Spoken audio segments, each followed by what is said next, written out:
টুপি নাড়িয়ে গামছা নাড়িয়ে স্বাগত করুন ভারতের প্রধানমন্ত্রী নরেন্দ্র মোদী। স্বাগতম। লোক জমে না, এই জন্য এই ভাতা ওই শ্রী এইসব দিয়ে লোককে টুপি পরিয়ে এখানে নিয়ে আসেন। এই জন্য আসছি, আরো আসছি আরেকটা কারণে। উনি বলেছেন কি আমাদের গলায় দড়ি দিয়ে মরতে।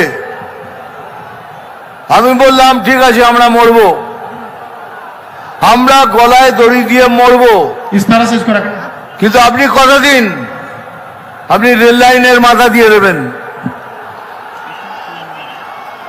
আপনারা সবাই রেল লাইনে মাথা দেবেন, আমরা গলায় দড়ি লাগিয়ে ঝুলে পড়ব। এই জন্য আসছিলাম, এই ধর্ণা দিয়েছেন কিসের জন্য পড়ে জানলাম। একটা লোকের 389টা ছেলে মেয়ে, একজনের 389টা ছেলে মেয়ে, একজনের 310টা। উনি ধর্ণা দিয়েছেন তুই 400 করিসনি কেন? আমি এসআইআর নিয়ে লড়ছি, 389 থেকে 400 করিসনি কেন? কেন সুপ্রিম কোর্ট বলেছে এটা অসম্ভব, বৈজ্ঞানিকভাবে অসম্ভব। ইনি 389 জনের বাবা। তা আমি সেই বাবার সাথে দেখা করতে চাই, আমি ওনার পায়ে হাত দিতে চাই যে দাদা আপনি কি খান,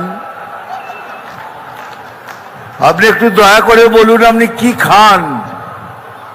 একজনের 310টা ছেলে মেয়ে, আমি তার পায়ে হাত দিয়ে বলতে যাই দাদা আপনি কি খান। ওই তাদের জন্য উনি লড়ছেন, এটা ভাববেন না আপনাদের জন্য লড়ছে। ও 310 কেন 325 হয়নি, ওই জন্য লড়ছেন। সুপ্রিম কোর্ট বলেছে এটা অসম্ভব, বৈজ্ঞানিকভাবে এটা সম্ভব নয়। তাহলে 389টা যার ছেলে মেয়ে, একটা মৌজাতে তো 600 সিট থাকে, 600 ভোটার, একজনই আমাদের হারিয়ে দেবে, गेम खत्म कर देगा।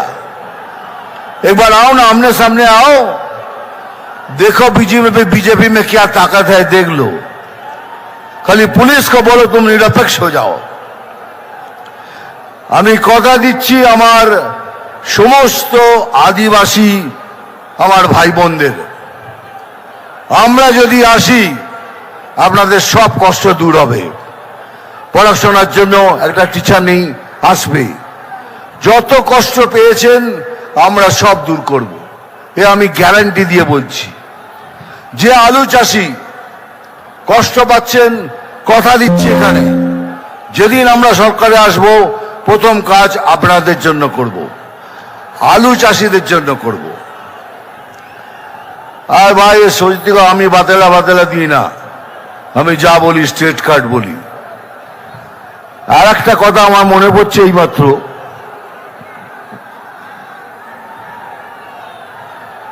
মানে যত ধরনের মিথ্যে কথা উনি বলেন, আমি বলি কি উনি 10 জন পলিটিশিয়ানের মধ্যে ভারতবর্ষের উনি একজন।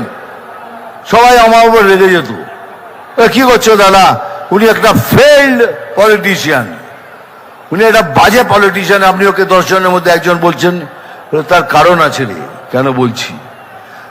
উনি জানেন একটা সমাজের মেরুদণ্ড ভাঙতে কি লাগে।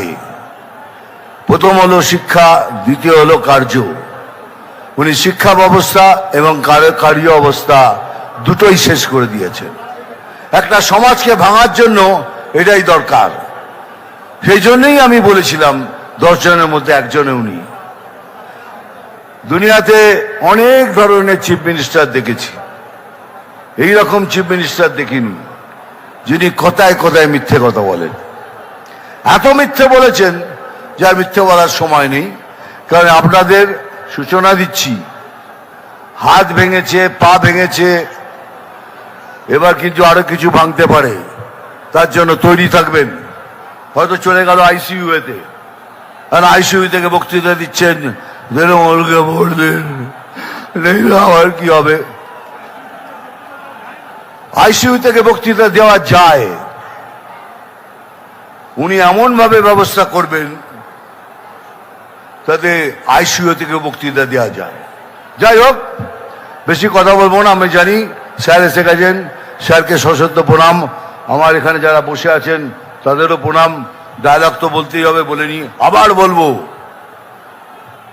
আমি জল ঢোড়াও নই, বেলে বোড়াও নই, আমি জাত গোখরো। পরেরটা নিজেরা বসিয়ে নেবেন। আরে এটা এটা সিনেমার ডায়লগ, এটা মনোরঞ্জন করার জন্য বলি। মারবো এখানে, তোরা যখন বলিস তাহলে আমার দরকার কি বলার। নাম তুফান, বছরে এক আধবার আসি, যখন আসি তখন প্রলয় ঘটে, আর যখন যাই নিজেকে যারা ভগবান মনে করে তারা তাদের অস্তিত্ব খুঁজে বেড়ায়। থ্যাংক ইউ ভেরি মাচ, ভালো থাকবেন, নমস্কার, জয় হিন্দ, বন্দে মাতরম।